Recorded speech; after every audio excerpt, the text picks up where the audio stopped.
Me encanta el silencio que se hace siempre previo a que Marina tire. Si alguien tiene que salir, pedimos un corte. Sí, yo no, parate y anda tranquilo. No, estoy haciendo chistes, no. Bueno. Esperen un segundito. Vale. Bueno, estamos por arrancar el quinto y último encuentro, por lo menos por este año, de los espacios de desmontaje de obra del FAER, Festival de Artes Escénicas de Rosario. En principio, como lo dije al comienzo, lo voy a volver a decir ahora, agradecer este espacio de encuentro que han gestado desde el FAER, Maya y David, que me hayan convocado. Participo, y lo voy a volver a decir, ya lo dije, pero lo voy a volver a decir, de estos espacios en distintos lugares del país, festivales. La primera vez que me convocan para hacerlo en Rosario, así que estoy súper contento. Ser un poquito profeta de la patria, en el lugar propio, digo, ¿no? Que a veces no pasa. Bueno, vamos a hablar de 3 obras. Hoy vamos a arrancar ahora con... Hola. ¿Cómo va? Vamos a arrancar con la segunda. Estuve charlando fuera de cámara, para decirlo de algún modo, ¿no? Sería fuera de cámara. Con Leandro Dotti y Andrés Peranda, actores de La Moribunda. Tremendas proezas se cargaron, porque bueno, es una obra que nos refleja en el imaginario a Budapest teutonense, nada más y nada menos. Y desde un comienzo, cuando ellos me acercaron que iban a hacer la obra, la iban a estrenar, que la estaban ensayando, recordé que vi la versión original, o sea, con Budapest y Tortonese, estuvo en el año 98 en el Parque de España. Los había visto a ellos en el Paracultural, verán que tengo un montón de años, los había visto en el Paracultural y había visto muchas de esas secuencias de improvisación que después terminó siendo La Moribunda, como para homenajear nada más y nada menos que a Batato Barea, que hace unos años se había muerto, creo en el 91 y la obra es del 96-97, creo que la estrenan, y en el 98 estuvo acá. En principio, esta idea de un absurdo agrotescado que tanto marca el taller Los de Medina y que tiene una impronta muy fuerte, digo, es como una marca a fuego en la estética que tiene esta versión, que también pensar, digo, ¿no? Cómo entrarle a un texto que en el imaginario colectivo tiene una representación tan fuerte. Digo, me parece que han encontrado una manera de versionar algo que es imposible versionar. Me parece que ese es el primer hallazgo que tiene el material. Entonces estaría bueno que remonten un poco cuál fue la génesis, por qué les ocurrió esta obra. Digo, el tránsito de Budapest y Tortonese venía latiendo en los trabajos de ustedes. Digo, Oscar suele trabajar con materiales por el estilo. Bueno, cuenten un poco, estoy hablando un montón yo. Aquí. Bueno, sí, nosotros nos conocimos estudiando en el taller de Oscar y en ese taller Oscar hablaba mucho del paracultural y de esos textos, se leían mucho también. Y en el último año que se trabaja con textos, con autores y textos, nosotros elegimos un pequeño fragmento de esa obra para la muestra final.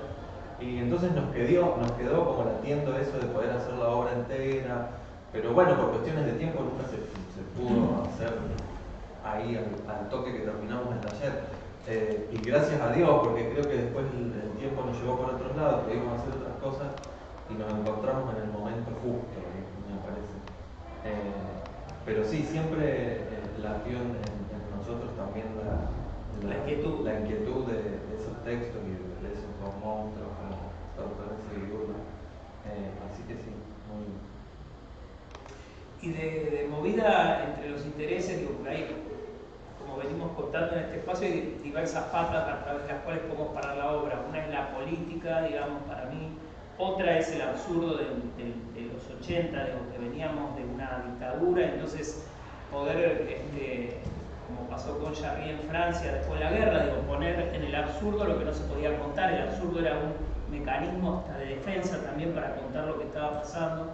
Pero además tiene una cosa con el género la obra, digo, ¿no? Que son los primeros actores o referentes de un movimiento como fue el el under porteño de los 80, que empieza antes de la dictadura, empieza con el coletazo final de la dictadura y se empieza a construir como un lenguaje de un nuevo absurdo que en Lapilleta y Tortonese y Batato encuentra como un lugar, digamos. Todo eso, que obviamente ustedes lo sabían, a pesar de todo eso se animan a meterse con ese material y encontrar una rosca nueva, digo, ¿no? Porque para mí, les decía, el texto está súper intervenido, hay un montón de cosas, trabajaron con el diario, creo, sí, ¿no? Bueno, cuenten un poco eso porque eso es muy interesante. Bueno, la obra original en realidad es muy corta, Sí. es mucho más corta de lo que por ahí se consigue en internet. Pero en paralelo, Alejandro Lapilleta llevaba adelante un diario del personaje que él interpretaba, que era el diario de Karen. Ellos utilizaban material y lo metían en la obra. Nosotros elegimos fragmentos de esos y lo articulamos, de hecho lo usamos para las articulaciones de la obra. Y esa fue nuestra versión, o sea, en nuestra versión incorporamos esos textos en lugares puntuales. Además de una canción que en realidad no tiene nada, está sacada de otro lugar, pero de una Lapilleta también. Y con eso quisimos, reversionar esta mirada que teníamos acerca de la moribunda y repensar desde qué lugar podía hablar Karen, mi personaje. Entonces usamos palabras que en realidad decía o pensaba Karen desde el punto de vista de Karen. Ese es un poco el rearmado de nuestra versión. ¿Y cuál sienten que es la evolución que tienen esos personajes? Porque yo me parece que tienen como estrategia no ocultar nada de lo masculino, digamos, ¿no? Por el contrario, jugar con esa cosa ambigua que es más de esta época que de la época original de la obra, digo, ¿no? Sostener la cara barbuda y sostener algún rasgo. Sí, no ocultarlo me parece que lo hacía mucho más ambiguo, obviamente, pero también más monstruoso a estas dos hermanas que tienen barba y pelo y Sí, no, igual también no ocultan su voz. Es algo que a nosotros nos parece que que Alejandro y Tortonese en su momento tampoco ocultaban. No. O sea, sí estaban afeitados, pero eran monstruos, y eran monstruos masculinos. Es más, el más capo, Alejandro, era una cosa absolutamente viril. Sí, salvo por aparte- esos maquillajes estrafalarios y esas pelucas, esos pelucones, pero sí no ocultamos nuestros pelos, para nada. Cabellosidades no. Claro. No, me refería también a algo que tiene que ver con el género en sí, digamos. Ellos trabajaban en un registro quizás aún más paródico, digamos, ¿no? Como una especie de no sé si de burla, no sé cómo decirlo. Me parece que hoy el registro en el que trabajan ustedes no molesta ni incomoda porque es una cosa absolutamente ambigua, entonces como que no es ninguno de los géneros, digo, ¿no? Me parece que es un transgénero, digo, ¿no? El que juegan como desde los personajes. No sé si eso es estrategia, si eso surgió. No está, creo que no está pensado, es algo que se dio. Hay un poco de lo que hicimos en ese taller con Oscar, en esa pequeña escena, que también nos renegamos de eso. Cuando nosotros retomamos la obra con la idea de hacer la obra completa, yo sobre todo era uno que estaba inquietado con esto de ¿qué hacemos? Hacemos lo mismo, olvidamos de eso, hacemos algo nuevo, tenemos que renegar, y él me calmaba un poco de no renegar de eso que hicimos y ver por dónde iban los ensayos y cómo evolucionaba el material en base a todo esto nuevo que había que abordar y no solo esa pequeña escena. Entonces como que no pensamos mucho desde qué lugar nos parábamos en ese sentido, sino de lo que iba surgiendo, que a la vez creemos que es un poco como laburaban ellos, desde la improvisación, desde el juego. Desde el juego y desde la mucha confianza que tenemos con Aquiles en escena y afuera.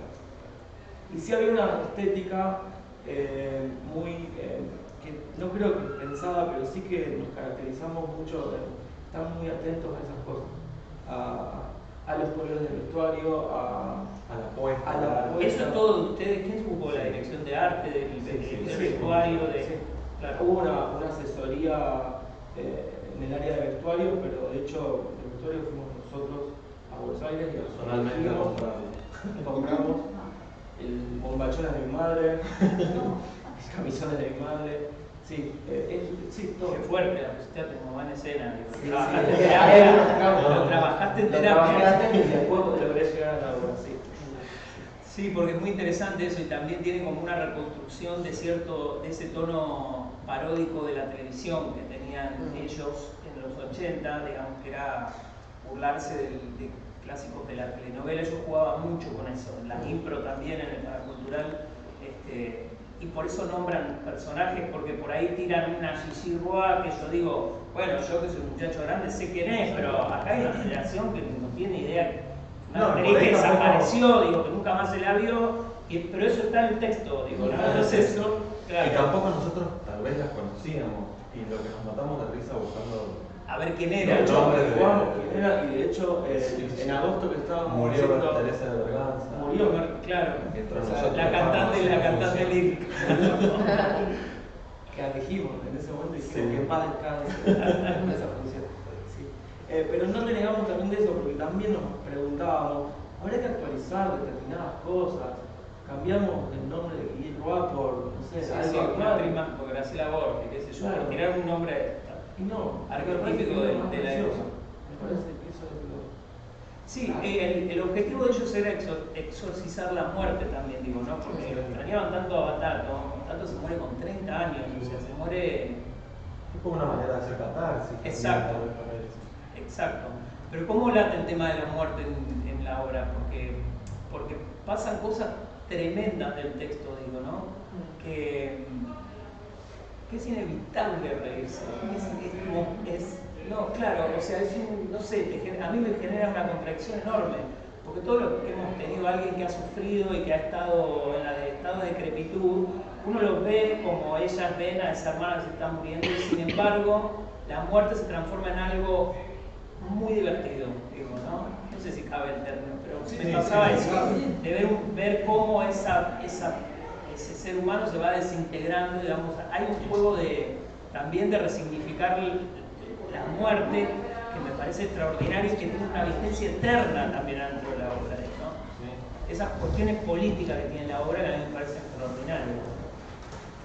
Sí, y ver esa muerte, ver esa moribunda sin verla, creo que bueno, Gavilleta en su texto siempre juega con lo decrépito, con lo horrible, con lo muy duro y oscuro, pero siempre me parece a mí que hay una ala poética. Sí, una ala poética, un giro que termina siendo o gracioso o tierno. A mí me suena siempre la palabra de ternura. Sus textos tienen una ternura en algún lugar escondido que, no sé, te suena de esos lugares. Sí, como que se les permitían decir cualquier cosa y no. Y ahí está el humor. Y la sonoridad de eso que decían no tenía un efecto negativo, digamos. Ustedes son un equipo más grande, sin embargo, laburaron con una dirección muy endogámica, viéndose entre ustedes, que es increíble porque llegaron a un lugar que cuando uno ve laburos de autodirigidos, digo, ven un montón de cosas que si no, ¿cómo un director no vio esto? ¿Cómo? Sin embargo, el laburo no tiene ese tipo de errores gruesos, digo, ¿no? Entonces, ¿cómo lo laburaron a eso? ¿Cómo es dirigirse? ¿Se dirigían uno al otro? ¿Improvisaban? ¿Quién los veía? Me parece que en el proceso creativo eso es alucinante, digo, ¿no? Yo creo que nos jugó a favor tener como desde un principio como un poquito los personajes armados por esta pequeña escena que hacíamos hace mucho tiempo. Entonces teníamos como un poquito el camino allanado. Y después era ver cómo esos personajes transitaban por todo el otro texto que tenían que transitar. Pero el proceso de trabajo solo fue muy divertido, estar solos haciendo eso a la nada. De hecho, nosotros estuvimos bastante tiempo laburando absolutamente solos, nosotros dos, y después cuando ya estaba avanzada la obra, empezó a laburar con nosotros Mario Peirano, que se encargó de la operación de sonido y la asistencia general, y Agustín Rosso en la iluminación. Entraron cuando nosotros ya estábamos bastante avanzados, ahí como que se completó el equipo y pensamos las otras áreas. Pero sí, hay un laburo que a mí me parece que tiene que ver un poco con lo que dice Aquiles, pero de mucha confianza en lo que nos iba pasando, pero me refiero a que yo sabía que estaba él ahí en escena conmigo y que si había algo que corregir, lo íbamos a marcar y yo hacía él lo mismo. Y después hay momentos puntuales en el que él estaba solo o yo estaba solo en el escenario, porque sí, obviamente uno salía, observaba, corregía. Sí, en ningún momento igual cae en el lugar del varieté, porque se presta el texto, digo, a jugar. Ayer, bueno, hacían algún que otro chiste, rompían un poco cuarta pared, miraban un poco la platea. Sí, pero el material tiene eso. Eso está en la Matrix, en el ADN de Budapest y Tortonese. Digo, entonces como hay una cosa también de respetar los momentos de la risa, digo, ¿no? En volverlo orgánico, de modo tal que eso no interfiera en el juego de van a encontrar. ¿Cuántas funciones llevan de eso? Recién estaba contando, si no me equivoco, 17. Ah. Estrenamos en noviembre, pero le hemos dado cada uno. Claro, me quiero. Sí. Mucho. ¿Quieren contar un poco el proceso de laburo de ustedes? ¿Cuándo entraron? ¿Con qué se encontraron? Además de Yo lo que grandes actores. Cuando hablaban de esto de la dirección interna me quedaba pensando cuando empecé yo, porque a mí eso, los chicos me llaman de necesitamos a alguien que vaya poniendo el sonido. Entonces yo iba con la compu y era esperar la indicación. Y los iba viendo a ellos en el armado y era interesante y divertido de verlo. Y me quedé pensando en la capacidad que hay que tener para hacer ese tipo de laburo. Porque si bien es imposible verse desde afuera cuando uno está dentro, con las indicaciones que ellos también nos dan a nosotros, se ve que tienen esa capacidad de entender lo que está pasando ahí, claro. Viste, vienen y nos dicen, no, porque mirá, yo escuché que estaba medio bajo esto, que la luz no estaba tan... O sea, están todo el tiempo atentos a todos, que eso es una capacidad que no tienen. No tienen todos los actores y que a la hora de hacer una dirección interna es muy importante. Y después se ve en el trabajo también la cuestión personal. El hecho de que sea una dirección interna hace que haya una apuesta mucho más grande de uno. Y yo que encima vengo de una formación más tradicional, que el aporte siempre lo hace de que viene de afuera, es como mucho más interesante de ver desde cualquier punto de vista. O sea, a mí me parece que eso es como lo más... Todos esos elementos de puesta en escena hacen un montón a la obra, de todas maneras, digo, ¿no? La luz, el humo, digo, son recursos conocidos, todos, pero que funcionan, digo, ¿no? Que son funcionales a lo que está pasando. Digo. Sí, que parten necesariamente de la propuesta estética de los chicos, que yo llegué último de todos, y ellos me dijeron, tenemos esta araña, queremos colgarla en escena y queremos que pasen cosas con esa araña. Fíjate lo que sé. Bueno, está bien, pero me pareció que, o sea, a mí no se me hubiera ocurrido nunca y es casi un personaje más. Te iba a decir, exacto. Tiene un peso enorme. Claro. Y es parte de lo que decían hace un rato los chicos de... Sí, no, qué peso. Pero sos talentoso y lo disfrutaste muy bien, gracias. Pero es parte de lo que decían los chicos recién, no solamente de la iluminación, del sonido, los vestuarios que los fueron a elegir ellos mismos, con sus propios ojos dijeron este sí, este no, esta joya, esta otra, vamos a juntar esto otro, digamos, y lo que decía Eugenia recién, la cosmovisión que tuvieron los chicos de, o sea, no solo considerar su lugar como actor individual o como actor compañero de otro actor, sino como actor, como director, como puestista, como escenógrafo, como iluminador, como sonidista, como público, Como diseñador gráfico. como diseñador gráfico, Como community manager. como productor, como todo. Sí, el estar atento a todos los detalles. Y eso yo creo que se ve también. Sí. O sea, antes de arrancar la función del montaje es falta el cairel de la araña, falta los pliegues del telón, es el detalle. Hombre, es importante.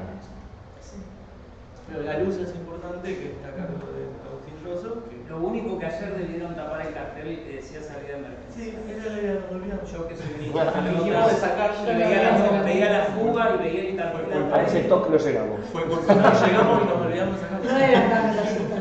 Al final no era. Nadie. Lo buscás, lo encontrás, es así.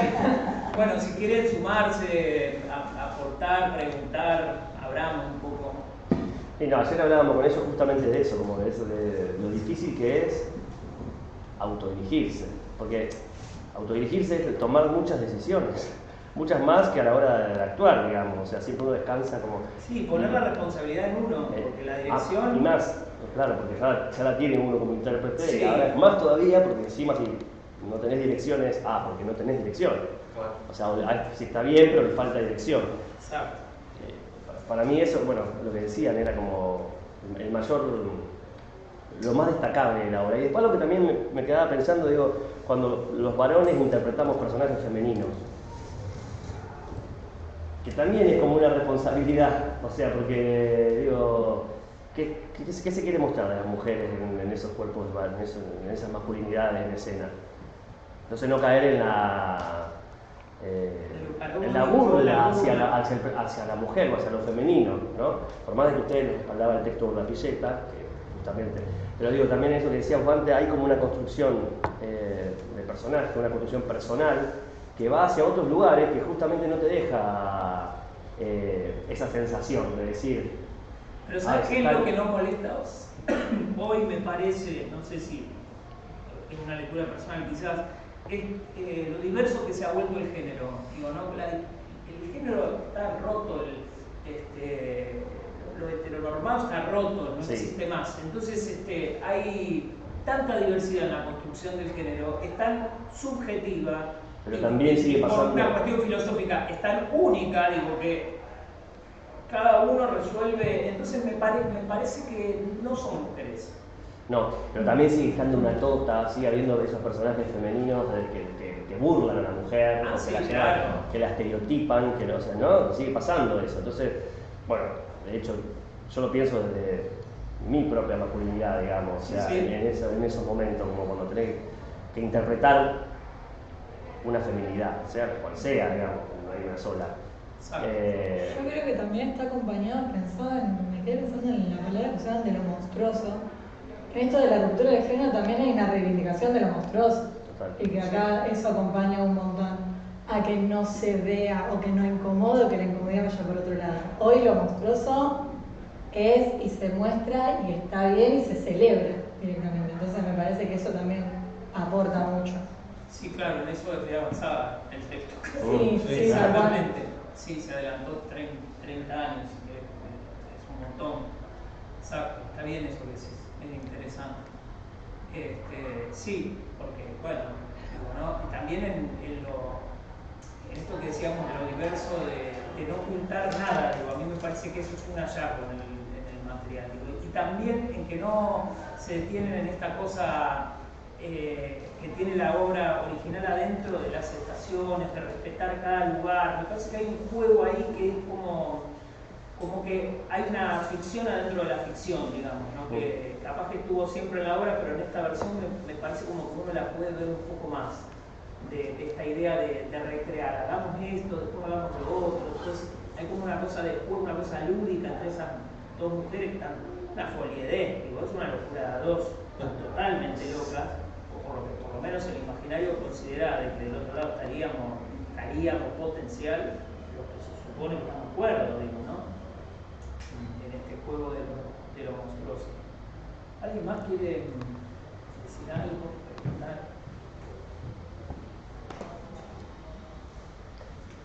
¿Estamos ahí? Bueno.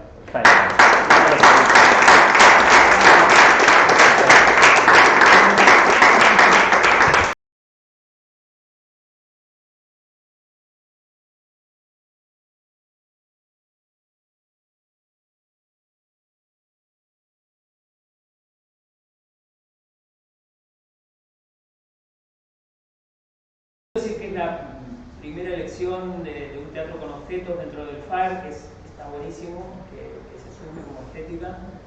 Después, que es una producción, contaban ayer, de titiriteros rosarinos, y hay 3 grupos involucrados, que son Cronología Juguete, La Bolilla que Faltaba y Sama con Gusto. Es así, ¿no? Entonces, Adriana, Felicia, Paula, Terminale y Vanessa Gutiérrez. Tengo la tendencia de, si lo conozco a tu hermano, a Germán.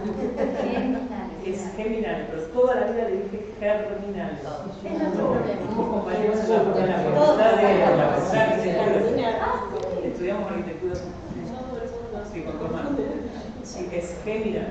Bueno, en principio, contar un poco, como siempre abrimos la charla, con el comienzo del proceso. A ver, ayer algo le decía a Adriana, digo, me parece que es un material que rompe con la idea del títere para niños. En principio digo que es un prejuicio horrible, que se piensa que el teatro con objetos prefiero, aunque mucha gente reivindica los títeres, está buenísimo también. Acá mezclan varias técnicas, digo, ¿no? Que ahora las vamos a contar un poco, pero me parece que es un teatro muy político el que hacen, digo, ¿no? Es una propuesta muy política. Meterse con el tío Gustavo Collet no es cualquier artista, digo, es un tipo que ha escrito mucho, además de lo que hizo como artista plástico, un tipo con un compromiso político, digo, ¿no? Como la guerra civil, la verdad que sus exilios, me parece que hay un montón de mundos ahí que estaría bueno que cuenten. En principio, cómo surge desde el colectivo de titiriteros la idea de que una referente de cada grupo se sume a un proyecto que en equipo y después bueno, creo que el museo lo convoca, sería bueno que cuentes. Convoca al titiritero rosarino. Hace la propuesta del titiritero rosarino. El museo está por hacer una muestra sobre precisamente los grabados finales. El Museo Collet de Funes, sí, contemos eso que es lo último que se recupera de Gustavo Collet y lo va a buscar a España, a un lugar donde lo había dejado escondido, en un altillo, y los encuentra tal cual, vuelve con eso y trae esos grabados, que fueron muy importantes en la historia de Gustavo Collet. Entonces iba a ser toda una muestra con esos grabados, era como que para los chicos podía resultar un tanto aburrido porque era blanco y negro, un poco la propuesta, entonces era como introducir a los niños en esa muestra. Claro que a nosotros se nos fue la propuesta para los adolescentes, no podíamos hacer esa propuesta para los chicos. Y a partir de ahí comenzamos por eso, el propuso sobre el colectivo y el colectivo lo abrió a los grupos que querían. Primero quedamos 2 o 3, después uno se bajó, otro no, bueno, así fuimos cambiando un poco hasta que quedamos nosotros 3. Casualmente quedamos 3 mujeres. Y fue muy gracioso muchas cosas, porque bueno, a veces el primer quien manejaba a Gustavo fue como que había ciertos enojos por lo que planteaba Gustavo. Yo no manejo, bueno, esto de ser 3 mujeres generaba algunas cosas. Pero fue muy lindo proceso, es hermoso poder trabajar las 3 juntas, poder converger en distintas formas de trabajo y poder llegar a esta propuesta que, bueno, no se estrena en el Museo Collet. Bueno, pero ya supongo que harán alguna mención en algún momento. Sí, tenemos toda la ilusión. ¿Pero querés contar algo? Sí, contalo, Paula. En un momento la cámara. No, en serio, tenemos la ilusión. Lo que pasa es que, bueno, en el proceso, como dice Adriana, por ahí tenía un objetivo de parte de la convocatoria, pero no fue el objetivo nuestro en el momento en que nos encontramos con la verdadera historia de Gustavo. Claro. Cuando empezamos a indagar, porque en realidad era, cuenten la historia de Gustavo Collet, pero no teníamos nada de dónde agarrarnos más que... ¿De dónde se agarraron? ¿Del material bibliográfico, de la historia? Pero ¿cómo se encuentran con eso? Un libro nos brindó el museo, que ahora no me acuerdo cómo era el nombre, que fue editado por la provincia.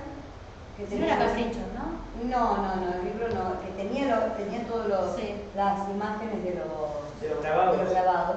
Ahora no me puedo acordar el nombre y a partir de ahí empezamos a bucear y nos metimos a bucear mucho más, en investigar y nos encontramos con que este hombre tenía toda esta historia detrás que no la conocíamos. Fue increíble. Fue lo que nos dio como el salto a decir hagamos esta dramaturgia, ¿no? Encontrar que había que su ideología política, su defensa del arte, que hace un museo incluso público, como que había un montón de cosas políticas que cruzaban la historia de un pintor que no quedaban en la pintura o en el grabado, sino que era muy rico todo lo que íbamos descubriendo. Incluso en una parte de la obra ponemos a Machado, sí. Que también lo encontramos de casualidad y dijimos, mirá con quién estaba cuando se murió, ¿viste? Y era como, uy, rescatemos esto. Bueno, fue mucha información, donde lo político, los exilios, lo de la patria, lo de... ¿no? Excede, sí, ahí se dieron cuenta que eso excede a lo artístico, sí, en el sentido de un artista plástico, que podemos discutir cuánto más o menos nos gusta, nos interesa su producción artística, pero se encontraron con una profundidad, claro, una textura de lo político que se lleva por otro. Y en realidad también valorizamos mucho el vínculo con Francisca, con su Fer, o sea que la historia es la historia de los dos, en realidad. Francisca fue un puntal único en su vida, lo apoyó totalmente desde el comienzo. Como ella en cierta forma en broma decía, bueno, mi vestido se vende más que tu cuadro, y sí, es verdad, pero ella nunca dejó de lado el apoyo que le brindaba a Gustavo. Y hubo que hacer mucho recorte, ¿no? Hacer una selección. Esa palabra iba ahí. No, me leíste la... No, claro, porque entiendo la enorme dificultad, digo, frente a ese choque que se pone, esa piña que te pega, digo, cuando te pones a investigar algo y te das cuenta que hay una poda, que vas por acá y te das cuenta que tenés que salir para el costado. Digo, bueno, ¿cómo hicieron? Y además, porque el material tiene algo que es muy interesante, que en ningún momento pierde la idea de relato simple, no por eso menos profundo, pero simple para que se entienda, tiene algo no didáctico, porque es horrible pensar en lo didáctico, bueno, ahora es esto, después lo otro. No, tiene algo muy poético también, que se sostiene a lo largo de todo el material, digo. Entonces eso es una dificultad enorme, digo, ¿no? Porque hay cosas muy chiquitas. En realidad porque está planteado casi como una biografía ficcionada, digamos, de alguna manera. A nosotros también nos atraviesa la narración oral. Exacto. Entonces, bueno, estamos contando una historia, no estamos representando o trayendo un conflicto, digamos, ¿no? Toda la obra atraviesa un gran conflicto de toda su vida, pero no estamos haciendo el relato típico del conflicto que se resuelve al final. Es la historia de una persona. Exacto. Entonces, bueno, la narración lo va llevando. No creo que haya sido el planteo, como vos decís, no ha sido un planteo desde lo didáctico, pero sí teníamos esa meca en algún momento de las escuelas, llevar el conocimiento de este pintor que lo teníamos cerca, no lo conocíamos, por lo menos yo en lo personal, a las juventudes. Entonces, bueno, tiene esa cuestión del relato y el recorte en cuanto a que había mucho, pero había que seleccionar, digamos, mojones de su vida que nos significaran también a nosotros. Claro, que la íbamos a contar en nosotros. el imaginario de ustedes. Claro. Y en ese proceso, porque hay mucho prejuicio en relación al teatro con objetos, hay mucha dramaturgia, hay mucha gente que ha escrito mucho sobre el teatro con objetos, que es tan interesante. Y cómo se piensa un texto para una obra de teatro con objetos, digo, ¿no? Porque es un texto que se crea en acto, en la impro, ¿cómo arman eso? Digo, que me parece muy interesante de contar para que repensar un poco cómo se hace esa dramaturgia, ¿no? Somos titiriteras. Sí. O sea que cada grupo tiene sus propias obras de títeres, su propia dramaturgia también, ¿no? Las tres tenemos obras propias, escritas con tres grupos diferentes. O sea que esto ¿viste cómo es esto del titiritero, no? Parece como que tiene que cargar con todo, con la dramaturgia, la iluminación, la dirección, como hablamos ahí, la puesta en escena, la construcción de los objetos, las luces. Llega un momento que tenés 3 millones de cosas así, pareces un malabarista. Y cargamos con todo. Y cargamos con todo. No parece. Claro, entonces decís, bueno, acá por suerte nos pudimos juntar 3. Porque a veces trabajamos por individuales. El individualmente es peor, porque uno carga hasta con la propia responsabilidad ¿no? Acá como somos 3 los responsables, sentimos como un alivio. Nos pudimos dirigir entre las 3, ver entre las 3, construir entre las 3. Tanto la dramaturgia como los objetos, como la iluminación, como lo que sea, ¿no? Todo fue como repartido y fue mucho... Tenemos un carácter muy fuerte las 3 y sin embargo nos hablábamos bien.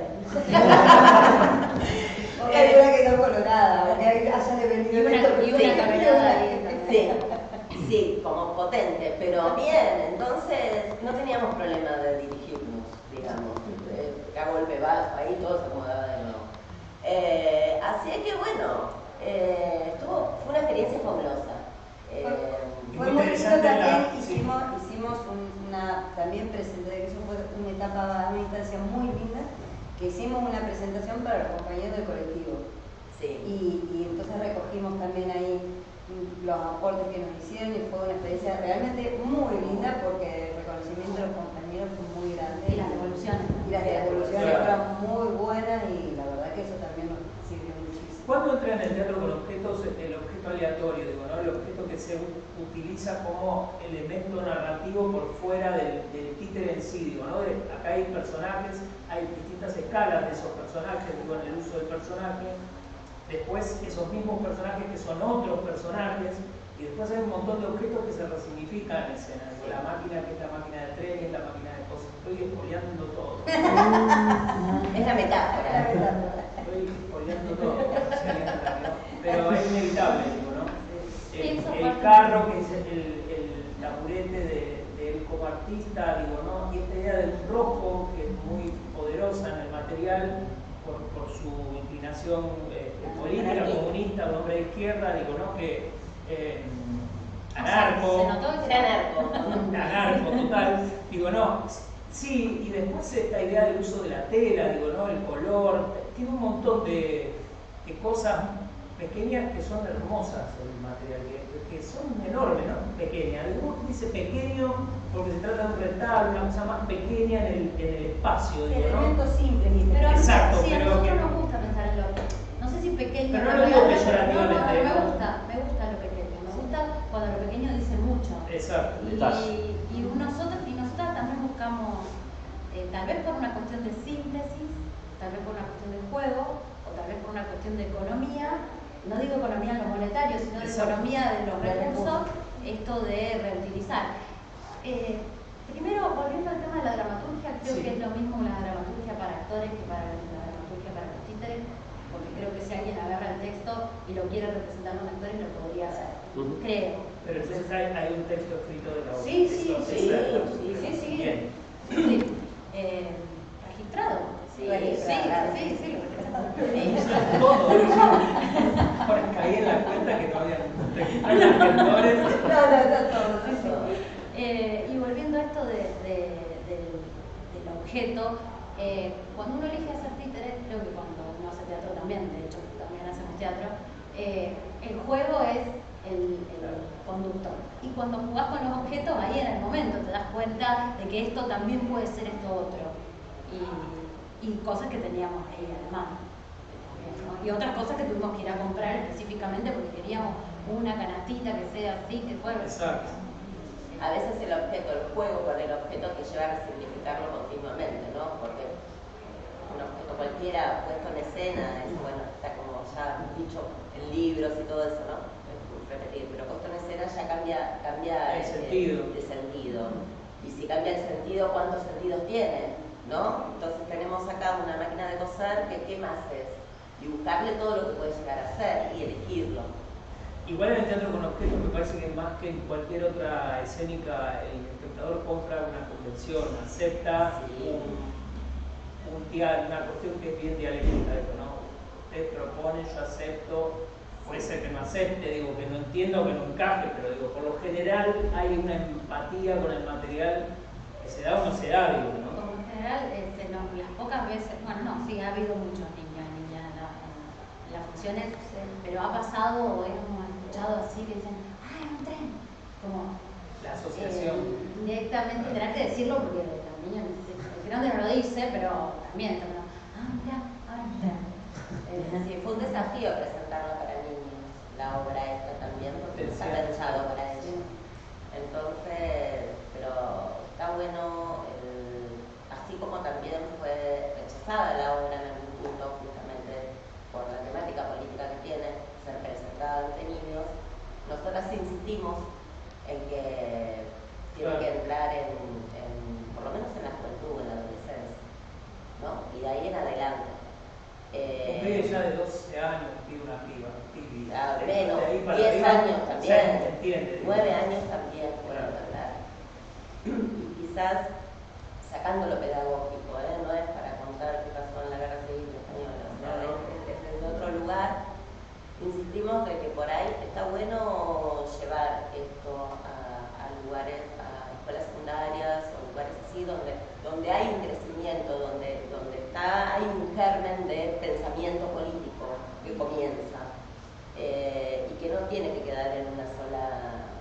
un solo lugar o desde lo político actual, sino que puede tener referencias de otros lugares. Y puede tener su resonancia en lo político actual. Puede parecer una historia de amor y de militancia, digo, también. Sí, totalmente. En una época donde, bueno, estamos tan tensionados con una derecha que nos mira a través de una ventanita así como diciendo acá estamos, capaz que volvemos, digo, bueno, me parece que es un material que es muy poderoso en ese sentido, digo, ¿no? Que muestra la lucha, que además también tiene una cosa, el material que me parece interesante, que es pensar que los artistas se cagaron de hambre siempre. Es horrible lo que estoy diciendo, pero como cuestión política hay una cuestión de sostener el deseo en el artista que excede hasta la propia vida, digo, ¿no? Va más allá de todo. Eso es tremendo y maravilloso. Y a su vez también puede reforzar esa romantización sobre los artistas, que es un poco que hay una disociación sobre su pensamiento político y su producción, ¿no? Como parece, por lo que están relatando, que lograron ese punto. Y me parece también, no sé, pensaba en una escuela de arte como esta, podría ser hermoso que los estudiantes de secundario puedan poner en valor algo desde ese lugar, ¿no? Y necesario también. Sí. Claro, y después, siendo evidentemente a lo estético, digamos, los objetos son preciosos.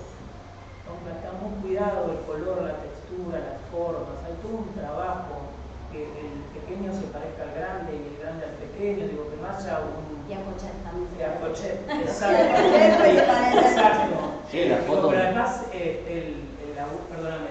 No, en la foto cuando aparece las fotos de ellos dos son muy parecidas. Me quedó fuera, pero a mí sobre todo porque no lo puedo terminar de manipular, ya no lo voy a incorporar. La pipa de Cochet, que era un distintivo de Jenny Vejez, la pipa. Y está hecha la pipa. Lo que pasa es que no logré el poder todavía manipularla sobre el final, digamos que es que el momento más... Te faltaría un dedo más. Un dedo más. Pero, no, ya lo voy a encontrar, porque la voy a encontrar, cerca no voy a... Ya me veo llevándole las pipas.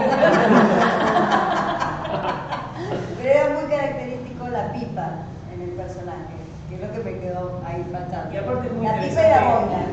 Muy contemporáneo en la idea de romper con la convención, digo, ¿no? Que en algún momento sean las tirinteras manipuladoras las que hablan y las que dicen y las que opinan, porque por lo general en el material estas características del manipulador tiritero está oculto o se intenta que esté oculto, digo, y acá me parece que hay una cosa de no, acá está, son estas tres minas, tomar una decisión, contar una historia, pero aparte me cierra el triple de la historia ahora con lo que están contando, ¿no? Que entraron por un lugar de lo artístico y se encontraron con lo político, no porque lo artístico no sea político, digo, ¿no? Pero se encontraron con, no sé, la escena, vuelvo a espoliar, digo, ¿no? Pero la escena de las velas, hablábamos acá con Fabricio, ¿no? Es preciosa, a nosotros por la espalda. Bueno, es muy hermoso lo que pasa. Fue así, realmente bombardearon. Exacto, el final. La primera vez que se bombardea el pueblo civil, se esconden abajo de las mesas y cuando terminan de bombardear salen con velas porque se había cortado la luz de toda la ciudad.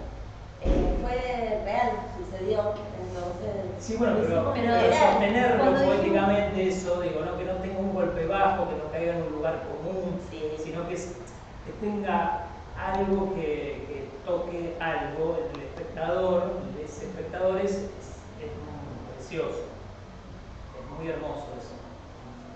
Muy... Sí, está cargada de sensibilidad. Sí, es una pieza política, pero está cargada de sensibilidad. Que contar también, o sea, meterse con situaciones políticas o con momentos históricos, políticos y eso, y darle esa impronta sensible para poder llevarlo a escena. Es buenísimo, es hermoso porque por algún lado te entra, o sea, por algún lado te llega, digo, seas ideológicamente lo que quieras hacer o lo que puedas hacer. Pero sí, yo quiero agregar que vinculado a la actualidad, lo que veo es el planteo feminista que tienen ahora, porque ellas son tres mujeres y veo como que se han sensibilizado notablemente con Francisca y la empoderan, al personaje empoderado, es una mujer empoderada y que le diga al pintor llevando más con mi vestido, que es una costurera, que vos con tu cuadro es muy fuerte. Y eso creo que tiene que ver porque lo están haciendo tres mujeres. A lo mejor se ve un director hombre, esa parte no la ponía en la obra Sí, Sí, que está Cosette no era, buenísimo. que Cosette podría haber sido un machirulo y no lo es, digo, también como artista, porque tenía una sensibilidad, Bueno. aunque ella tenga que vender su máquina de coser Eso, para eso, pasar Europa. eso que vos decís un poco fue lo que pasó al principio, porque dijimos, nos parecía que Cochet era otra cosa.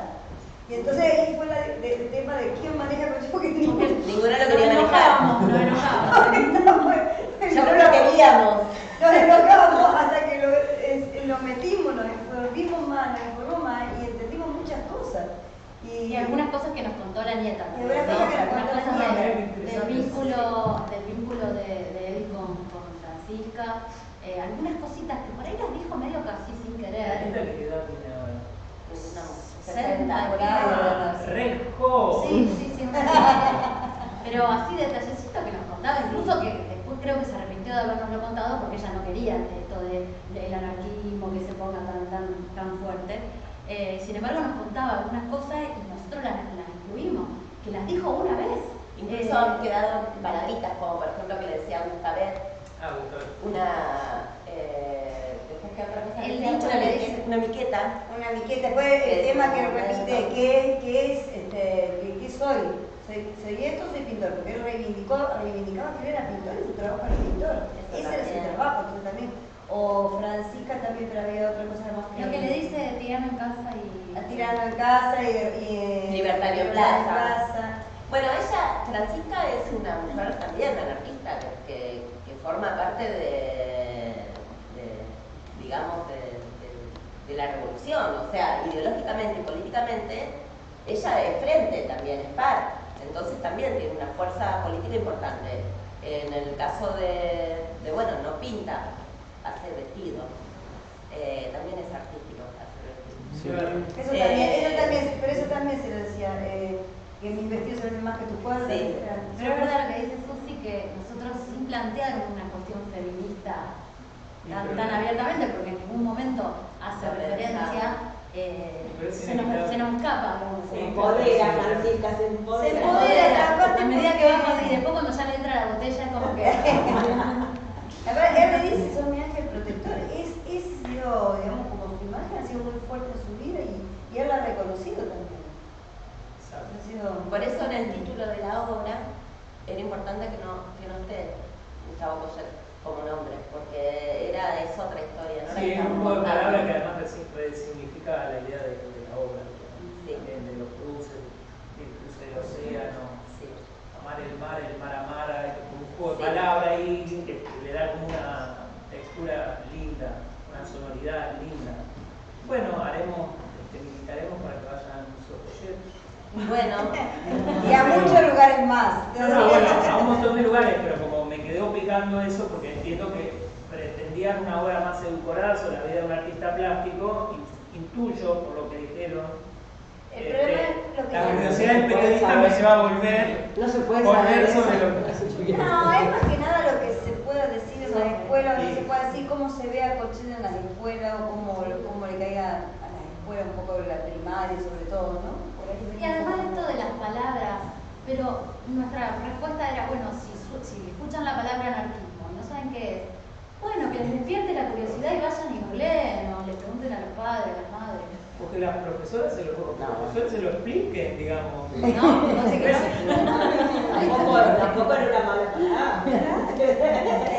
Bueno, también dentro de la obra lo que A lo mejor sucede... cuando piensan en Franco piensan que acabó una dictadura, hay 30.000 desaparecidos. Exacto. Digo, no, el Eso es lo que franquismo, sucede. bueno, pero si el teatro no genera eso, entonces ¿para qué Sí, está? pero como sucede con un montón de cuestiones que se consideran como corte ideológicas que van por fuera de la educación, está pasando con la ESI. Exacto. Claro, exacto. Exacto. Entonces, bueno, la obra salió de la educación, ¿no? La sacamos de ese ambiente educativo que no nos daba el espacio y funciona por otros lados. Funciona en festivales, funciona en salas y funciona donde tiene que funcionar. Pero está bueno meterse igual, como que no a propósito. Sí. Y la verdad que está, digamos, esta cuestión de que digan si se lee la obra, se entiende, muchas veces, no, pero yo soy la más cabeza dura, o sea, pero se entiende todo, y están seguros que se entiende todo lo que quiero contar. Pero bueno, y la verdad pero no importa. Pero la verdad que, bueno, verla, cuando la hacemos nos encanta hacerla, disfrutamos muchísimo poder hacer cada función,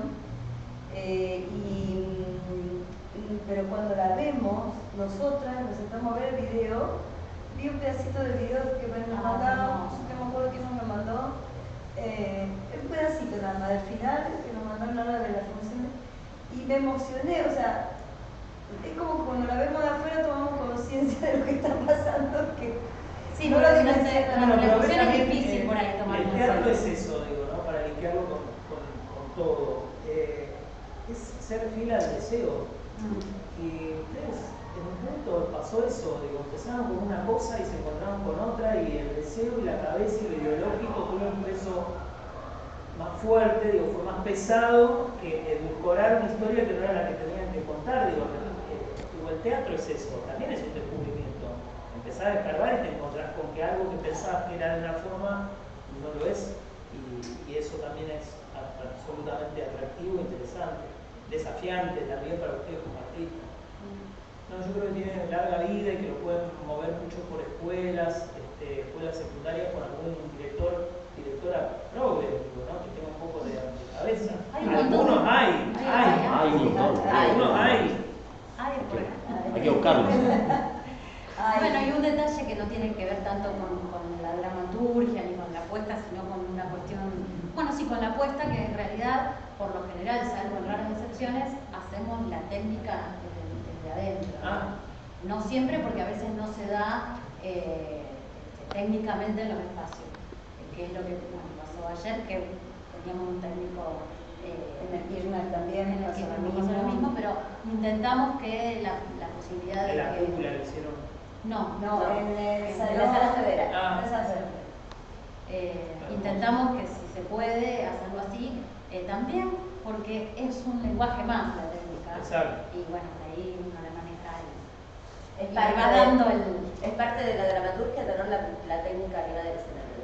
Claro.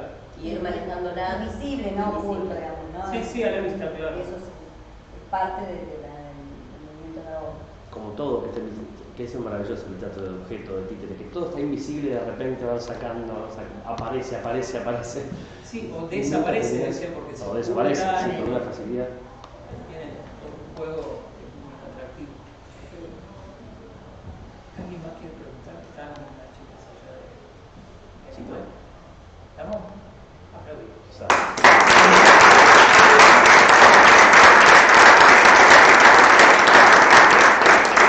Ahora hacemos un cambio lógico.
El quinto encuentro de espacios de montaje en FAER 2022. Nos da un poco de tristeza porque, bueno, nos estamos despidiendo, pero el año que viene vamos a volver, ¿o no? Por supuesto. Claro, ahí está.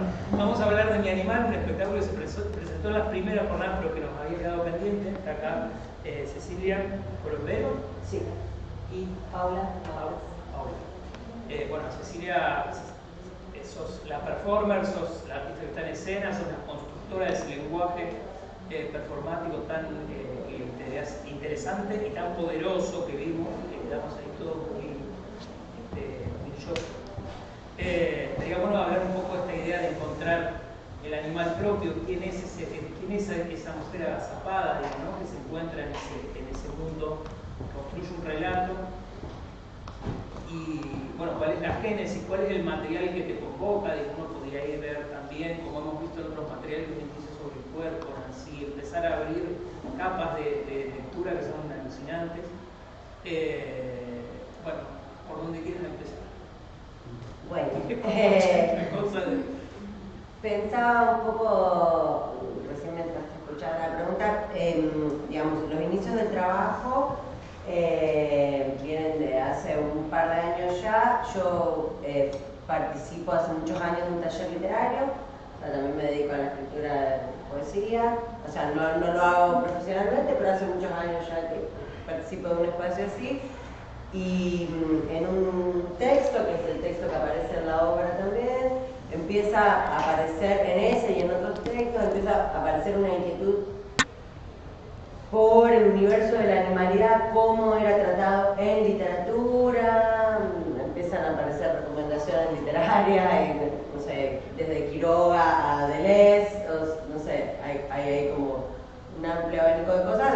Me interesaba ver cómo parecía la figura de la animalidad, cómo era el cruce con esa cuestión más humana, si esa dicotomía, cuál es el límite de esa dicotomía, qué tan dicotómica es esa relación, bueno, todo ese tipo de preguntas.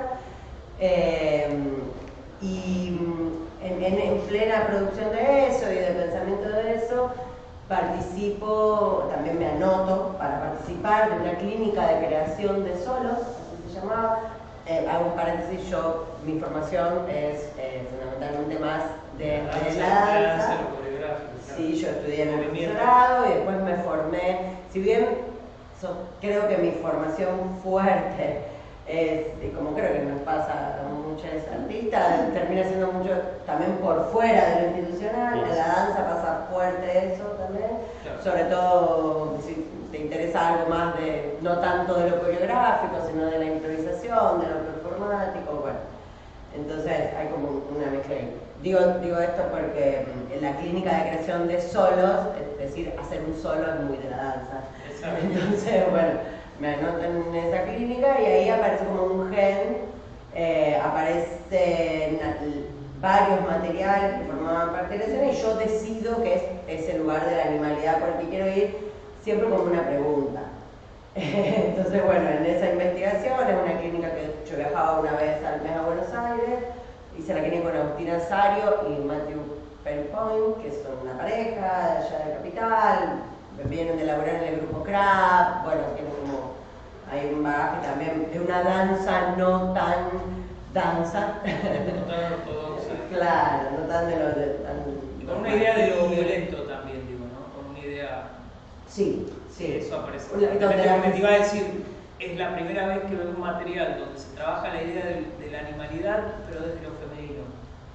Cuando nombraste Quiroga, digo, si uno empieza a pensar dónde aparece lo animal, siempre en lo masculino, digo, y acá hay como una cosa de ojo, porque las mujeres tenemos un poder tremendo también, ¿no? Digo, sí. que uno...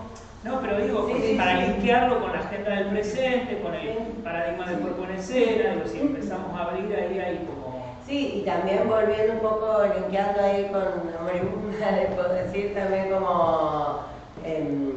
yo creo que la pregunta por la animalidad, creo yo que empecé hablando, pero después también lo hemos compartido mucho con la grupa, creo que la pregunta por la animalidad también abre una pregunta distinta del cuerpo y corre un poco los límites, incluso donde esa dicotomía hombre-mujer también es insuficiente, digamos. Por eso también hay algo, entiendo esto que mencionás de cuerpo de mujer, en danza siempre o clásicamente se entiende el cuerpo de la mujer como un cuerpo un poco más frágil, con menos fuerza, bueno, era también un poco trabajar esas ideas. Siempre es en el canon, digo, el cuerpo de la mujer siempre es elevado por el hombre, digo, fíjate que no existe a la inversa, por lo menos en la danza clásica, sí. ¿no? La contemporánea, bueno.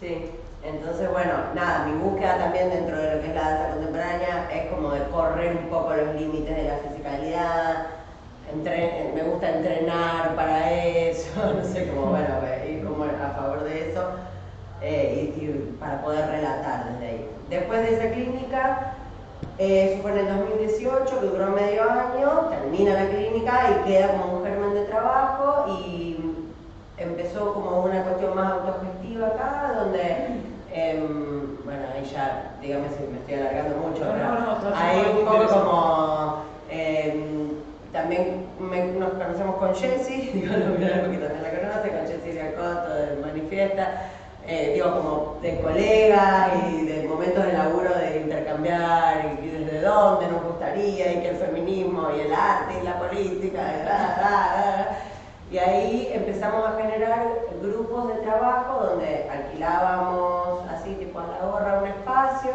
convocábamos a gente que tenga ganas de entrenar y que esté en procesos creativos. Íbamos en 2 días, entrenábamos y al día siguiente nos mirábamos los trabajos entre nosotros. Claro. Entonces, bueno, ahí empezó también, como yo empecé a decidir también algunas cosas más, y en el 2020 hice una clínica que duró todo un año, que como se imaginarán algo mucho virtual, pero sirvió para el estado en el que yo estaba, que fue acá con Mauro Guzmán y Aimé Felicem. Y ahí fue la clínica estaba más ligada a lo performático, pero en el estado que estaba mi trabajo me servía. Digo, porque no era solo danza ya.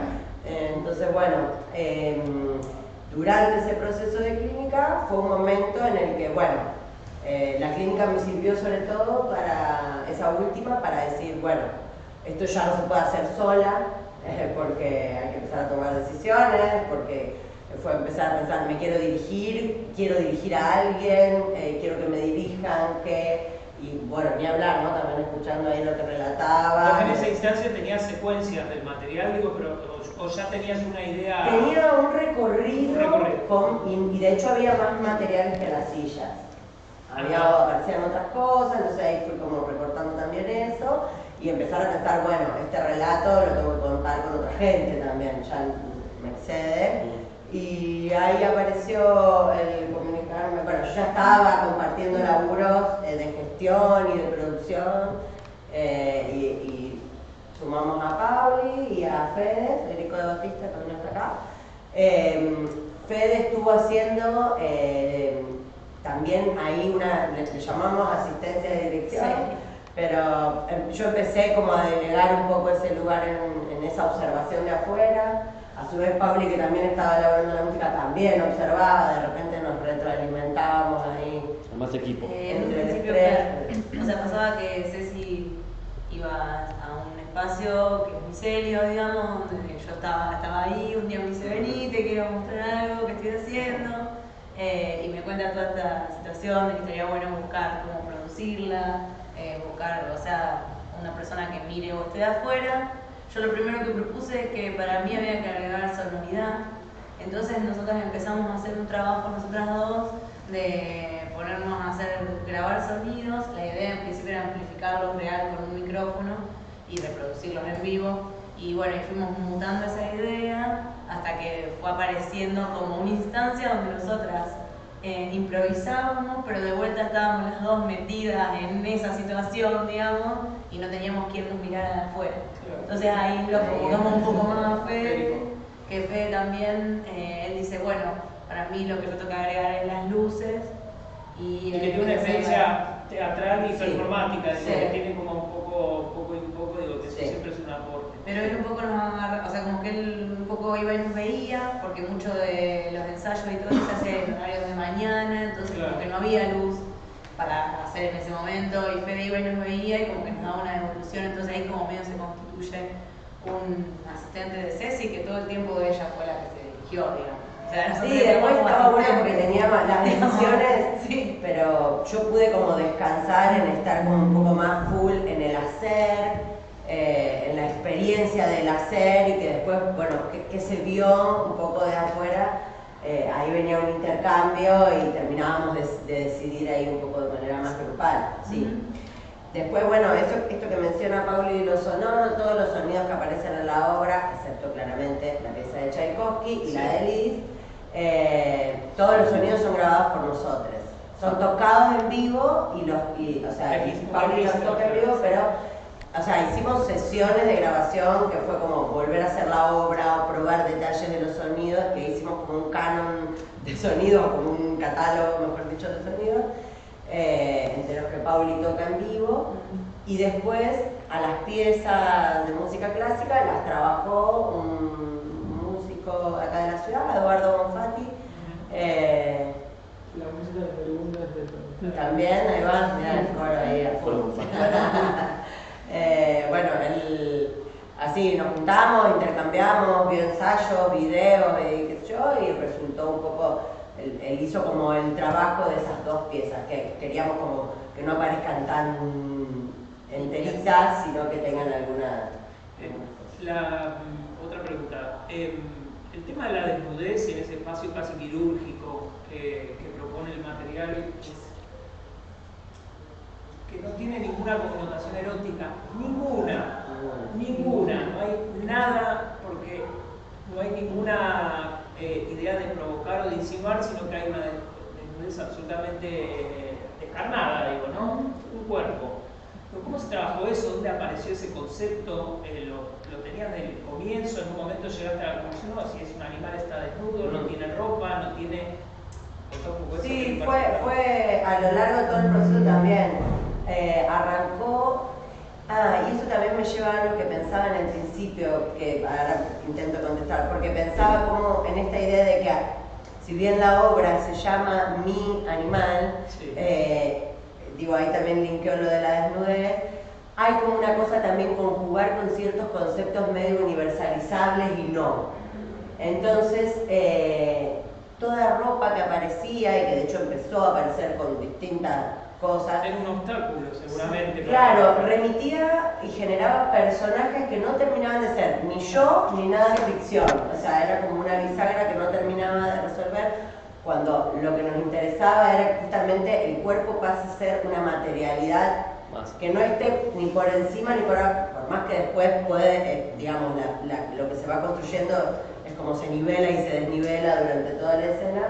Había algo como que lo que importaba era la materialidad de la piel, cómo le pegaba la luz a la piel, cómo cruzaba la luz con el metal blanco, cómo el blackout expulsaba el cuerpo, o sea, era eso, digamos. Todo lo otro.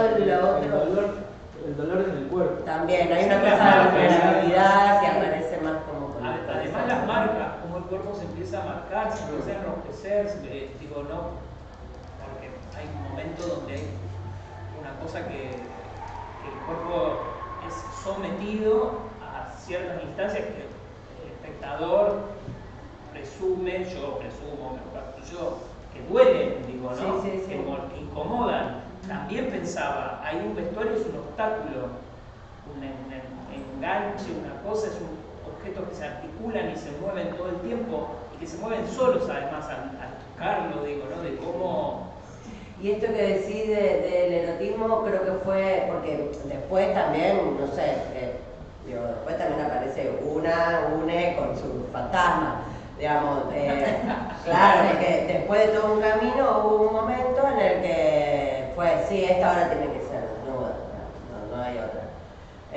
Lo sentimos, había como que de repente cayó la idea y nada era. Y la noche antes del estreno yo mandé un mensaje a la grupo y dije, voy con Bombacha. Y todo, ok, sí, se respetó la emoción. Pero bueno, fue ahí como necesitamos como que madure un poco y yo, siempre nos reímos, el otro día se lo contaba a unas amigas de una escena muy Simpson, tipo pasaba la cara de mi mamá, y en el set que fue mucha gente, eso estuvo bueno, y a mí me agarró como una fobia de no conozco a todo el mundo, no sé quiénes son, pavada, bueno. Era muy grande. Y después siempre cuento un poco de esto, que realmente fue sentir que la obra no señalaba la desnudez en ese sentido que me rompía el coco, sino que nada que ver. Solo había como que pasar esa barrera y bueno. Como que la desnudez solo le daba más fuerza a la obra. Sí, o sea, igual como... pensemos el prejuicio que tenemos que pasaron el paradigma del teatro con cuerpo, básicamente. El objeto en el teatro con objetos, digo, pero los cuerpos son los cuerpos de las tres titiriteras, manipuladoras que están en escena, digo, en definitiva el cuerpo del paradigma. 2000 años y el cuerpo desnudo y la desnudez sigue siendo algo que incomoda o que molesta para el que está desnudo y para el que lo ve. Digo, ¿no? Que hablábamos de Carmen de consumo personal, digo que para mí fue un espectáculo que me voló la cabeza. No lo vi acá, lo vi en la función en el Festival de Rafaela. Yo lo vi también acá y hablamos y dije, Bueno, pero además, porque en todo caso, digo, vos tenés un cuerpo más hegemónico, un cuerpo de mujer, un cuerpo más hegemónico. Pero hay mucha resistencia a ver la desnudez, a ver el cuerpo desnudo en escena.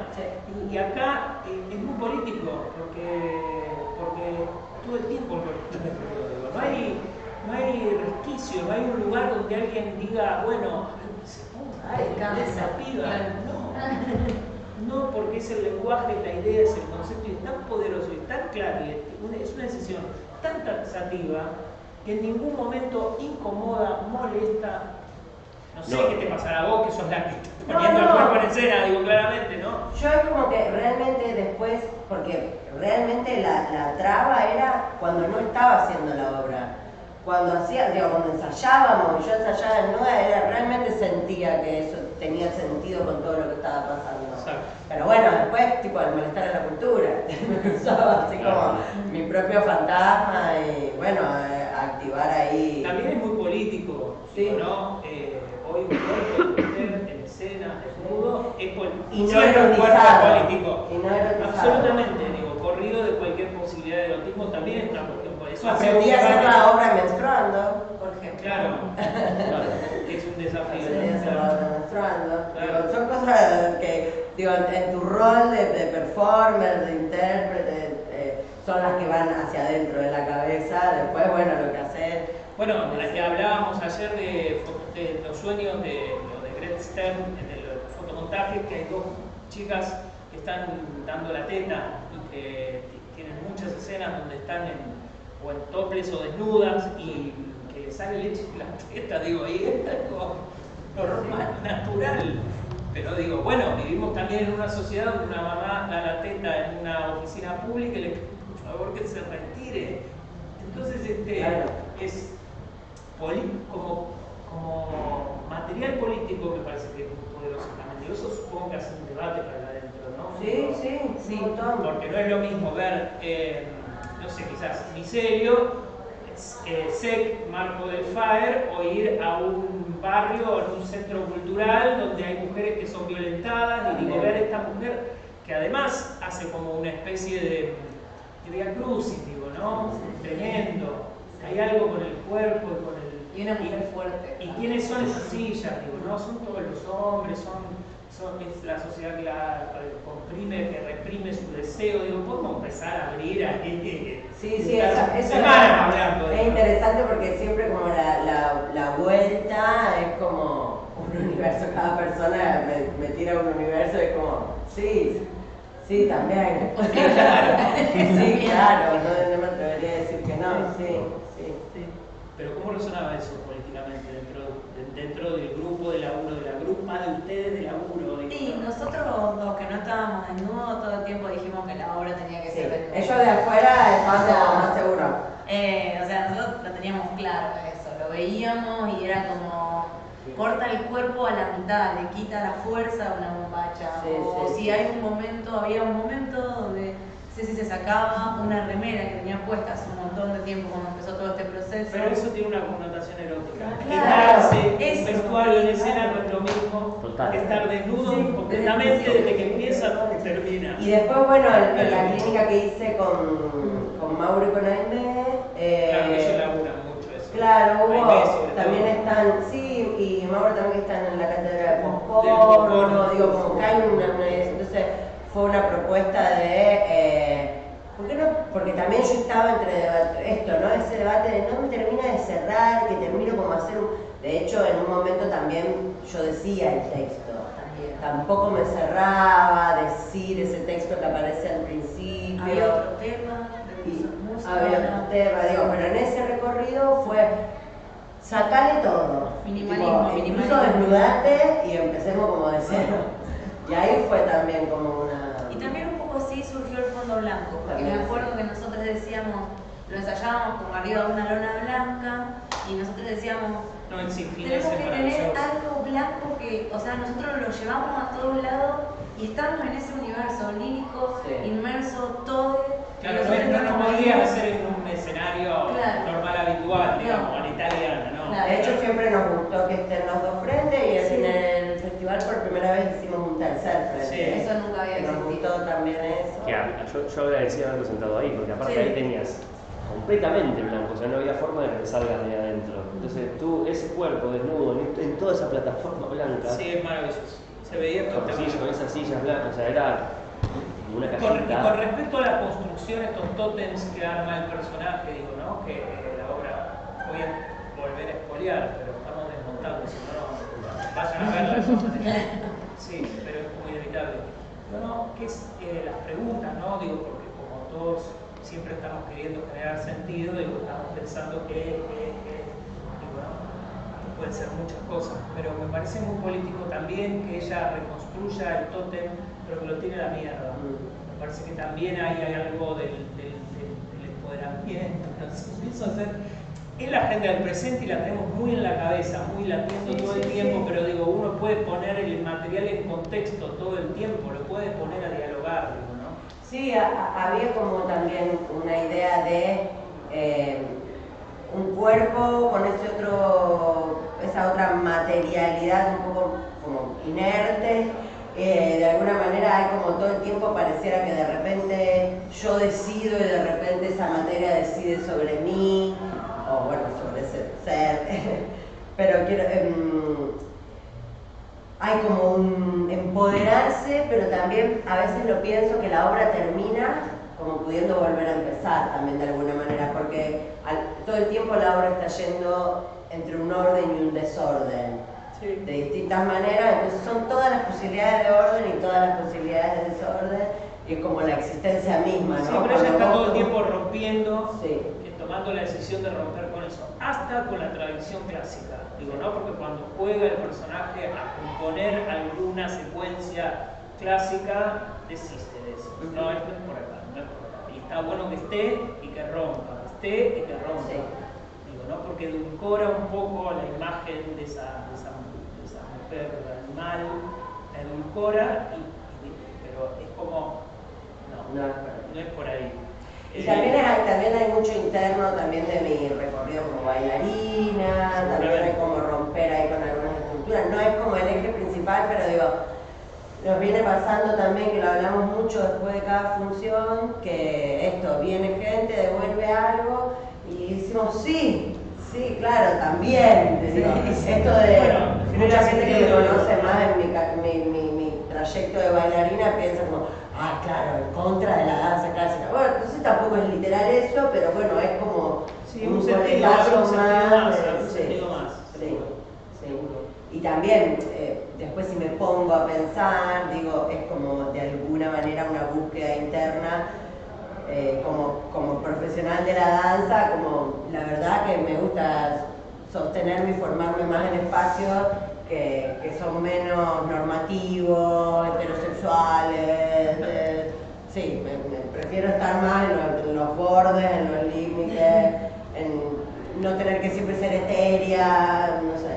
Bueno, pero ahí pensaba antes en eso que decía que del espacio casi quirúrgico hay como una contraposición muy fuerte entre esta corporalidad animal que revienta todo el tiempo contra esa cantidad de sillas y arma y desarma y se ve como una potencia muy fuerte en lo que vos haces, y ese espacio tan perfectamente diseñado con esa iluminación precisa, la música también, que ahí tirando tac, tac, tac.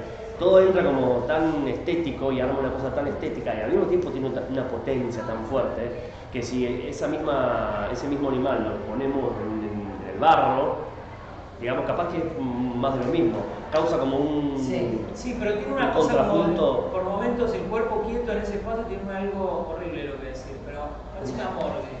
Sí, parece una heladera, parece. Hay como... mucho un no lugar también, es un lugar que es un no lugar. Que también tiene la silla, frío, blanco. Y está bueno eso que decís, porque también esto que decía Pauli, pasamos por, ¿tiene que haber madera? No. ¿tiene que haber tierra? No. Un color. Tiene que haber, una amiga que vino a ver un ensayo me dijo, yo quería selva. Sí. Bueno, dale. También podría ser selva, digamos, sí. Pero Sí, como podría. puede ser todo, preferimos como ese lugar más diáfano. ¿Y cuánto de todo lo que vemos es coreografía y cuánto instancias de, bueno, tengo que llegar a determinados lugares, pero en el recorrido puedo jugar a algo más performático, más improvisado? Todo es pasar por momentos. Bien. Y todo es de los ensayos, decir, che, no funciona tanto cuando las levantás así, funciona mejor cuando te metes de esta manera. O sea, vos ya tenés un registro exacto. Claro, o sea, no está coreografiado en términos tradicionales de la coreografía, de que yo sé cuándo levanto una pata, sino más coreografiado en términos de momentos. Hay algunas como poses o situaciones, no sé, como que ya hasta tienen nombre, pero son nombres como internos. Como cuando es la épica le decimos a una, cuando haces el Cristo le decimos a otra, bueno, son como, imagino que todas las obras tendrán, son lenguaje interno, pero son como así, momentos. Después, el momento PADD, los dos momentos PADD, sabemos que la primera vez que aparece, lo digo técnicamente, la primera vez que aparece el PADD, sabemos que yo juego con algo más de forma, juego mucho con las formas de las manos, trato de no mostrar tanto la cara, como que no aparezca tanto el que... Aparte la gente está procesando que estoy desnuda, son los primeros segundos, entonces es más eso. El segundo PADD, toda esa desnudez como un poco más bailando para afuera. Yo sé que están, por ejemplo, esas dos cosas. Después cositas que, no sé, por ahí Fede también he ido viendo de afuera que me propone como, che, fíjate que estuvo bueno cuando jugás así con la silla, está bueno cuando aparece, no está tan bueno cuando aparece eso. Y ahí yo voy confiando también en ese criterio y bueno, le doy más a lo que vamos acordando. Y además es muy complejo porque no hay tantos recursos. O sea, hay un cuerpo que es de gran recurso, objetos, pero el sinfín blanco, la música y no hay idea de vínculo de ese personaje, no hay en términos narrativos, digo, bueno, la multiplicidad del sentido, digo, abre juego ahí a que cada uno, y sin embargo dura lo que tiene que durar, se sostiene todo el tiempo, porque eso también debe ser algo que en lo corporal llega a un punto donde vos, Cecilia, bailarina, performer, movers o como te llames, basta, llegué hasta acá, mi cuerpo da hasta acá, no da más también. Sí. Y también está eso de el sentido que viene después de qué. Es difícil por ahí de verbalizar el por qué se elige, claro. Pero de tanto hacerlo, digo, porque capaz que las imágenes estaban sueltas, las fuimos de qué iba mejor después de qué. Exacto. Es algo que de alguna manera la obra lo fue pidiendo, como si, no sé, como que me queda medio poseída ahí por algo, que va sintiendo como también con Pauli y Fede desde afuera, sintiendo qué venía después de qué, no, eso tiene que durar un poco más, eso menos, pero sí, que es como cómo construir un relato por fuera de lo verbal y exacto, por ahí. Y hay marcas, hay cosas puntuales que nosotros sabemos, pero bueno, o sea, en verdad siempre llegan en momentos distintos.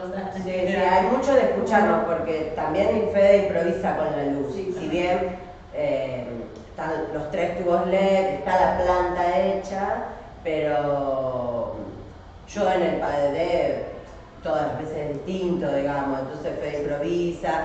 También cuando me tiro al final sobre las sillas, no siempre me queda la misma cantidad encima, algunas veces más, algunas veces menos, entonces también hay una improvisación de la luz, con los sonidos pasa lo mismo. Y de repente también en algún momento nos pareció eso, como que éramos 3 lenguajes conviviendo. Total. Por eso nos gusta poner ahí que estamos los 3 haciendo la obra. Bueno, un poco pasa el manifiesto también, ¿no? Sí, por eso también hace poco hicimos una función juntas. Sí.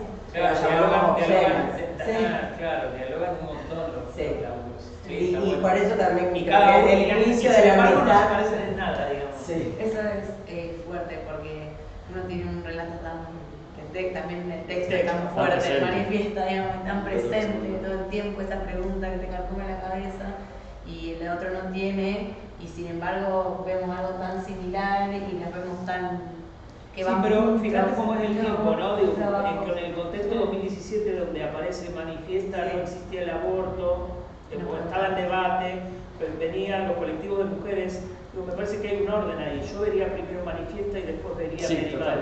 Si veo mi animal primero y después veo Manifiesta, Manifiesta pierde sentido, porque mi animal es una síntesis sobre el poder del cuerpo de la mujer en escena que Manifiesta no tiene. Tiene un montón de otras cosas, pero no tiene ese poder. Pero está bueno, son dos laburos que dialogan. Sí, pero sí es real esto que señalaba, de como que hay una forma de relato que compartimos, ¿sabes? Porque nos compartimos. Digo, somos amigas, compartimos experiencias. De hecho, Fede está en ambos proyectos. Pauli ha formado parte del otro proceso. Yo era muy amiga de Jessie, entonces iba escuchando también los relatos, la conocí a Carly también en su momento. Hay como una afinidad, digamos, de cómo nos gusta. Y de pensar parecido. Sí. Che, ¿alguien quiere preguntar? Porque estamos, quedamos así como... No, parece que yo- vamos a quedar 3 días hablando. A raíz de un espacio que tuvimos que fueron tutorías en proyectos en el Festi, salió una charla ayer cuando lo cerramos, el 2 de la mañana, que decía justamente esto, de cuándo uno le da lugar a la iluminación, o al vestuario, o al sonido, si tiene sonido de escena, o lo que fuera, en la creación de un material, ¿no? O sea, que hay rubros que están como relegados por ahí a que se sumen después. Bueno, después llamamos a un diseñador de luces. Después viene el diseño, que ni siquiera es el diseñador, es el técnico. El luces, o el técnico, o no sé, el vestuarista viene después. Lo importante que es, que digo, que justamente hablaban de eso, como entenderlos como signos y como forma. La obra empezó cuando se sumaron los chicos. Exacto. O se termina de completar o cambia. No, pero eso para mí es claro, digamos, porque si no es como algo que es propio de mi neurosis y ya, digamos. Entonces podría haber sido. Pero. No, y también para vos como intérprete también, Sí, ¿cuánto sí, te apuntala a eso? Saber, porque digamos, aparte yo de verdad no me imaginaba para nada que luz. Ni me imaginaba en el sentido de que cuando Fede me devuelve una planta de luz, yo decís, sí, claro. Ahí va. Después podemos intercambiar. Cuando Pauli me devuelve los sonidos, ahí está, no estamos, esto, como, o incluso algo nuevo, como yo haría esto para eso que me acabas de contar. Empezó la obra. Sí, siempre es bien dialéctico, siempre. Pero también es real que a veces es un tema de recursos económicos, también a veces arrancá y no pero está confluye de la nada, macruza también, digo, o sea, eso, la iluminación, o sea, ayer Leandra Rodríguez, que era quien daba la tutoría en el cine, decía algo muy maravilloso, decía, la iluminación te tiene que poder salvar a un actor o a una actriz en escena, salvarlo de un accidente, salvarlo de un non-tro. ¿Entendés? O sea, la iluminación debe poder estar ahí tan presente como, bueno, esto de jerarquizar un poco también el intérprete bueno, los recursos, digo, o sea, todos los recursos. Y que entra a tener tanto peso, eso, el diseño lumínico, como el diseño de vestuario, o como el diseño sonoro, con los intérpretes que están llevando adelante en ese momento. Bueno, ustedes también, si hay alguien que está jerarquizada por ahí, porque todo pasa a través de ese muñeco que le están dando a ustedes vida, pero de alguna manera se relegan, digamos, a una traza, como a un detrás de escena, ¿no? Y pasa algo que es genial, que aparte le dejas de mirar la cara automáticamente porque entras en el objeto, o sea, completamente, te olvidás que hay gente manipulando. Eso es maravilloso del teatro de objetos, de títeres. Pero bueno, digo, como eso, como pensar desde el vamos todos los signos como algo que pueden construir un relato. Sí, también creo que un poco la contemporaneidad nos está abriendo un poco también el relato se empieza a hacer un poco más híbrido, más trans, entonces te dan ganas también de que se empieza como el significante tenga como varias materialidades. Eso está buenísimo porque en las escénicas, por eso hoy no se ponen más rótulos, digamos, qué es danza, qué es teatro, qué es escénica, qué sé yo qué es. O sea, es lo que es, son los lenguajes, digo, esto que decíamos en el caso de ustedes, que en algún momento son ustedes y no son los objetos, digo, ¿no? También romper con algunas cuestiones que son hegemónicas y ortodoxas y que están en desuso, digo, que están para romperlas, también en el arte todo está para romperlo, digo, ¿no? En lo que le da sentido a cada vez para que se vuelva más contemporáneo es romper con ciertas tradiciones y probar otras cosas, ¿no? Sí, yo eso también me quedé pensando recién, como limpiando un poco de lo que iba escuchando. Me quedó resonando lo del paradigma del cuerpo en escena Y digo, justo un tema que se trató en los estudios de montaje es lo que se oculta y lo que no se oculta, y que acá justo son 3 obras que eligen no ocultar un cuerpo. ¿Viste? Un cuerpo desnudo, un cuerpo haciendo y mostrando el artificio, manipulando, y un cuerpo monstruoso. Como está bueno eso. El hecho de que justo el teatro, que por excelencia es la potencialidad del cuerpo, y estamos hablando de obras que muestran el cuerpo, como sí se muestra, pero acá hay un plus. Entonces me quedaba preguntando porque sonó mucho lo del ocultar y el no ocultar. Y nosotros un poco hicimos esa búsqueda también de estar en escena. Claro. Claramente. Y de hecho es algo complejo técnicamente porque ponernos a nosotros en la escena es complejo técnicamente. Las consolas están lejos, están escondidas, digamos. Los modos de conectarse a las amplificaciones están lejos. Y siempre ponernos ahí es como, ¿para qué armar la técnica acá abajo? Claro, y sí, digamos, necesitamos armar la técnica ahí abajo. Sí. Es importante para nosotros. Y sí, también pensaba en lo de los elementos. Hay algo que a nosotros nos cambió mucho toda la percepción de la obra cuando apareció la tela blanca, que vimos la proyección de las imágenes. Claro, eso no hablamos, y eso es una película, sí. También, ¿no? De cómo... Y todo eso fue hecho por nosotros. Y todo eso fue hecho por nosotras. Aprendimos a hacer nudos, a usar mosquetones, a armar la estructura, a soldar caña. Sí, sí, realmente. Sí, pero fíjate que ahí aparece como dimensionada o sobredimensionada la idea de animalidad, digo, ¿no? La cosa de la mujer agazapada, y toda la cuestión morfológica de cómo un cuerpo en escena es una cosa y en la proyección se transforma en otra, que es extraordinaria. Sí, ahí me quedé con ganas de verlo, tendría que verlo de nuevo, pero yo estaba de uno de los laterales y vos estabas de frente. De frente. Bueno, me parece que era el nuevo frente. A mí me gusta también esa cosa como que, no sé, capaz que podría ser para algún espectador, podría ser como un poco derrotista, y a mí me encanta. Que yo hay un momento en que estoy como enfrente al público así, tengo a la gente acá y toda la gente mira la sombra y yo estoy acá. Me parece fascinante, digo, como mirá, pero como, volvemos a lo mismo, como correrse, el ¿no? cuerpo incomoda, ¿no? La desnudez incomoda. Claro. Un cuerpo y también la sombra a la gente le pone, ¿viste? No, y una amiga me dice, un escorpión ahí, ¿qué querés? Claro, un espectador más desafectado, que se sienta a ver una obra y de repente aparece una performer que está completamente desnuda y se le para acá y es nada. ¿Qué puedo mirar? Pero también podemos hacer una lectura sobre ese espectador que decide correr la mirada, que decide no mirar ese cuerpo, que decide mirar el cuerpo que se proyecta. Que a su vez creo que también es un poco inducido también, está bueno que eso pase también, como sí, claro. Que hay un cuerpo más allá del cuerpo, claro. No sé, como... Yo creo que necesitamos mañana unas 3 horas más. Vamos a seguir. Bueno, redondeamos. Nada, no sé si alguien más quiere. Sí, claro, por supuesto.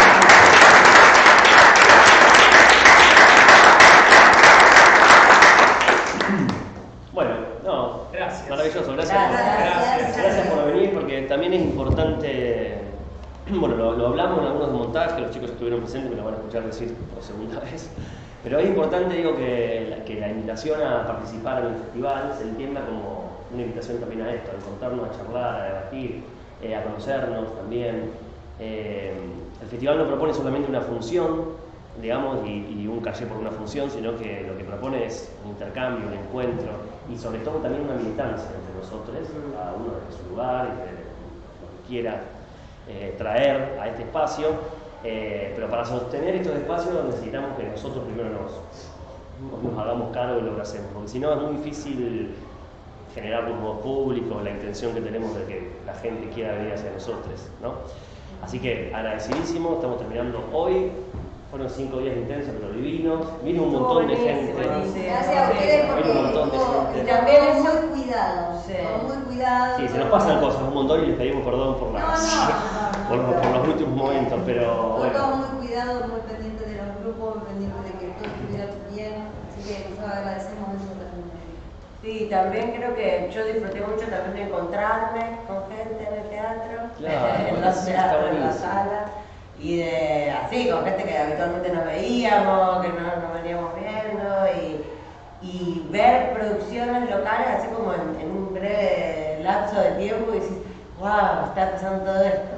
Eso, viste, como si fuera medio resetearnos también. Sí, tuvimos aparte horarios muy pegaditos este año, que fue un riesgo, que cuando empezamos a armar la grilla, decir, bueno, por las limitaciones de cada espacio, ¿no? Porque trabajamos en espacios oficiales, o sea, esa es la intención, es que esos espacios se ocupen, y se ocupen también de esta manera, también desde la autogestión, porque muchas veces están vedados, porque no tienen... local también, digo, ¿no? Que esos lugares estén abiertos a la producción local. Exacto. Y con lo que eso cuesta también, ¿no? Sí, pero no extrañamente están siendo lugares, ámbitos de lo público, pero gestionados de lo privado, digo, de gestores alternativos dependientes, no de lo privado empresarial tampoco, digo, ¿no? Aclarar eso.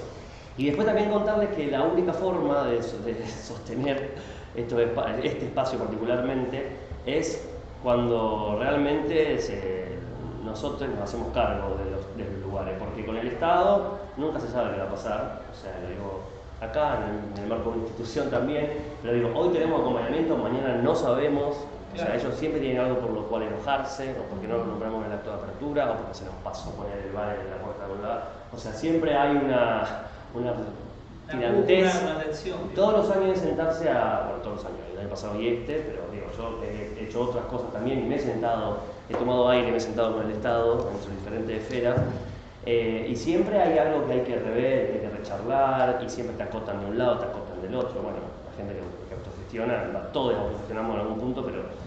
Además cambian, tenés algo ya charlado, reflejado. Bueno, igual para mí eso es una esperanza. Cambia, bueno, pero tenés que empezar de cero, todo lo debemos reparar. Sí, pero por eso hay que sostener este festival, porque es un festival gestado desde los colectivos de artistas, digo, ¿no? Y nunca va a ser un Entonces no va a haber una gestión que se pueda resistir o decir que no a un espacio que estamos tratando entre todos de sostener, digo.